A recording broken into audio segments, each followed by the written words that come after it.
Hello, this is Andrew with @million.bike. Today we're going to talk about the Join Cycling Coach Adaptive Training app. To set some context, I have been self-coaching for several years using a variety of tools that help me track my training load, look at my biometrics, make a plan, set the structure, etc.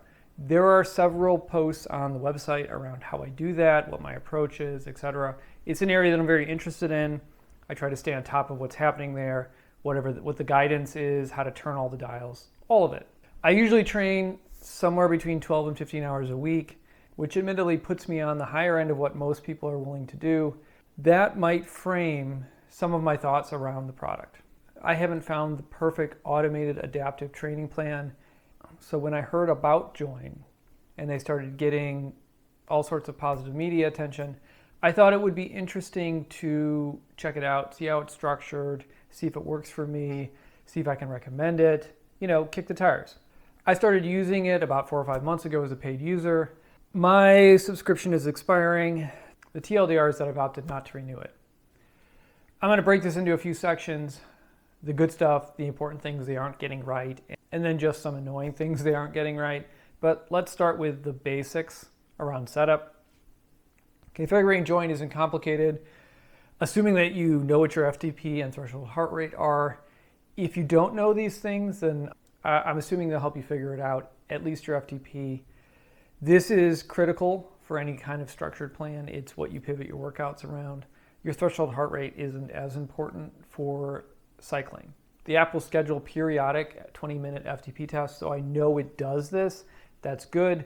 But it would be better if it could calculate your FTP like competitive solutions without you having to go through the 20-minute test. You set your goals, you tell it what your availability is. There is a dedicated gravel plan if that's your thing. That's what I was doing when I was using the app. Based on that information, it will generate a structured plan. The app is a little bit fussy around you following the plan.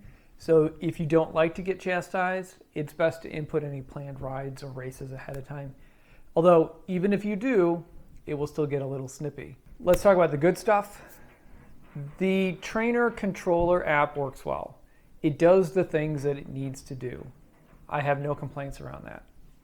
The app could use some polish around the UX, mostly in the control layout, font size, and display scaling, but those are all niggles. Ultimately, it works. Post-workout, it is easy to provide feedback on activities. Join tracks RPE, and it tells you some basic stats around the activity, normalized power, detected benefit, that kind of thing. I do wish the feedback that it solicited from me was optional. They push it pretty hard, and I'm not sure that there's much value in that. One of the best aspects of Join's model is that of all of the adaptive training platforms that I play with, they were the only one that seemed to understand what I was doing when I did a big training block week. It dialed down the intensity and volume on the subsequent week without freaking out about recovery and without assuming that the big training block was the new norm. That was perfect. In general, the structure of the workouts individually makes sense. They aren't overly complicated. There is recovery built in, but not crazy amounts of recovery. They generate productive fatigue. There is a good balance of work and zone. They seem to respect the 80-20 rule around intensity. All good stuff. Individually, the workouts make sense, which is a good lead-in to the bigger issues because structure doesn't happen in a silo. It doesn't happen on individual days in individual workouts. The main problem for me is that their training cadence isn't optimal. This manifests itself in the way they interleave intensity and recovery, and it doesn't respect the target training volume that I provide every week. For example, they stack intensity workouts right after each other. In my case, it was very common for Join to plan intensity on Tuesday, Wednesday, and Thursday. There were edge conditions where that makes sense, but it's not the right approach for the vast majority of cyclists. Definitely not for me, and definitely not at the volume I do. Intensity days should be interleaved with easy days. However you get to easy. That can be rest, recovery, or a very disciplined easy is easy, zone 2. Stacking intensity 3 days in a row guarantees you are going to be overly fatigued on day 3, and your workout won't be as productive as it could have been. it's very likely that day 2 will also not be as productive as it could have been. That's not ideal. I don't understand why they structure their structure that way. Managing fatigue is one of the most important aspects of a structured plan. We want to make it hurt, recover, then repeat. If you don't recover, you're just hurting yourself. Unlike some of their competitors, Exert, Join does understand that rest days are critical, but the application and frequency confuses me as well. I often see 2 rest days in a row on my plan. I don't need that. I'm not sure anyone would need that. They seem to have a very strict emphasis on rest days only, to the exclusion of recovery days or easy days. This isn't a problem per se. For some of us, a rest day might be a safer alternative to I meant to do a recovery ride, but I lack discipline effort. So that kind of makes sense, but I don't need 2 to 3 total rest days a week. They ask me for my desired training volume, I give it to them, and then they push way more rest than I want or need. Maybe this is an error on the side of safety thing. It's a lot harder to overtrain with that much rest in the plans. But I don't know why they push rest days so hard. But I do know that it makes it not the right tool for me. The tool should be able to figure out that I am recovering well by looking at my training data and by tracking my training load. It doesn't seem to be doing that. The approach to rest might be the right thing, or maybe a better thing, for a wider, untrained audience, starting at a different place in their endurance journey. It's hard for me to say definitively either way. I'm not willing to cut my training load in half or by 75% to evaluate if the suggestions might make sense in that context. I think that for the tool to work, to really work, it has to work for everyone, regardless of training volume, as they progress.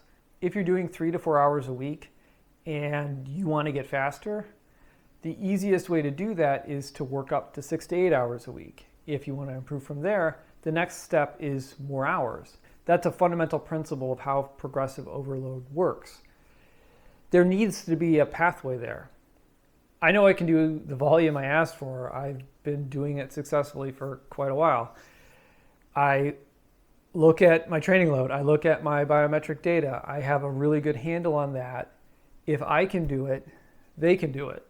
Even if they don't have the tools to process the data, I don't know why they can't trust me. But again, I'm giving them the data. They should be able to figure it out. Another thing is that there is no concept of lifting in their plans.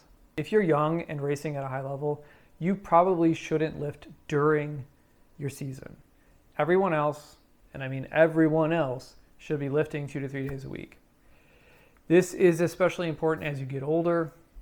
By the time you're approaching Masters athlete, it is critical to lift for lots of reasons.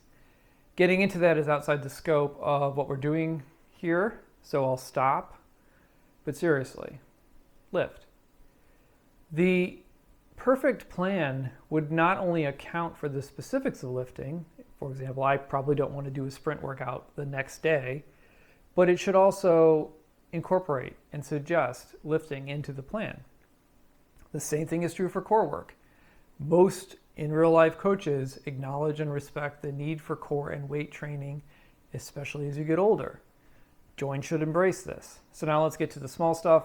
I am not a fan of the verbiage Join uses when you add a planned ride or change the plan after the fact.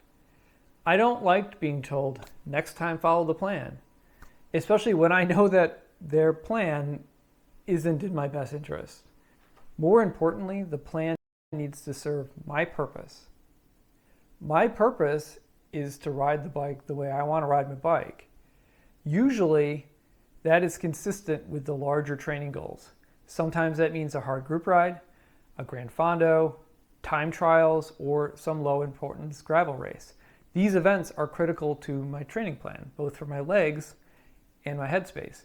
Join should respect that. There's no reason to get snippy with me. I don't appreciate that. As far as I know, there's no way to see aggregate training load.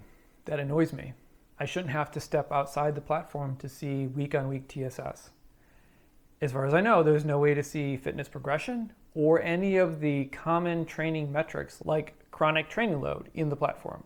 There again, I shouldn't have to step outside the platform to see that.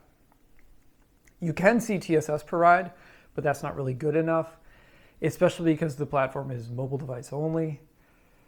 I hate that the platform is mobile device only.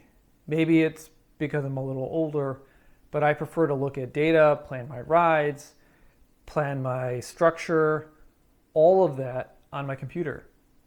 It has a big screen, a keyboard, I can have multiple windows open. So if I need to break out the calculator to manually sum up my TSS from the workouts, because Join doesn't do that for me, I could do that without flipping apps. Another thing is that there's no built-in warm-up in their workouts, unless you export it to a different platform. This confuses me. That's not insurmountable. After the first 2 times their workout player launched straight into 210 watts, I started doing a brief pre-ride before pressing go on the workout. That confuses me too. I don't understand why they don't add it to their app. Do a brief ramp. Oddly, if I export the ZWO file, what Zwift uses, the warm-up is present in the file. So my workaround is just to not use the Join app as the workout player. I export the workouts to ZWO so that I can import them and use a different player without having to think about the warm-up. I know that this might come across as overly negative. That's not really the intent. I think that many people can use Join to increase their fitness, assuming that they're coming into it at the right place in their fitness journey. If you don't want to think about it, you haven't used structure before, are relatively untrained, you should be able to get fitter and faster and more healthy using Join. Their workouts and the workout cadence isn't going to hurt you. You aren't going to overtrain, and it should be pretty safe. On the other hand, I do think there are better ways to get faster more quickly. There are enough rough edges in the training plans that I can't recommend Join to any more broadly than that. I don't want anyone to come away from this video with the idea that Join sucks. I don't think that's fair. It's definitely not what I'm trying to say. I am saying that it is not the right tool for someone coming in with a high level of fitness. I don't know where that line is between safe and beneficial and not good enough when it comes to training volume. Is it at 5 hours a week? Is it 8? Is it 10? I don't know. It might also pivot around your goals as well. I can respect that 10 plus hours a week isn't desirable or achievable for everyone. I had high hopes for the platform. I continue to be optimistic that they can polish out the rough points. Many of the issues that I've mentioned are very fixable. So I'll be keeping an eye on it. Hopefully it will improve and be the right solution for a broader pool of athletes over the next year or two. I hope you found that useful. If you did, go ahead and like the video, subscribe to the channel. If you have any questions or comments, leave them below and I will get to them as soon as I can. Thanks.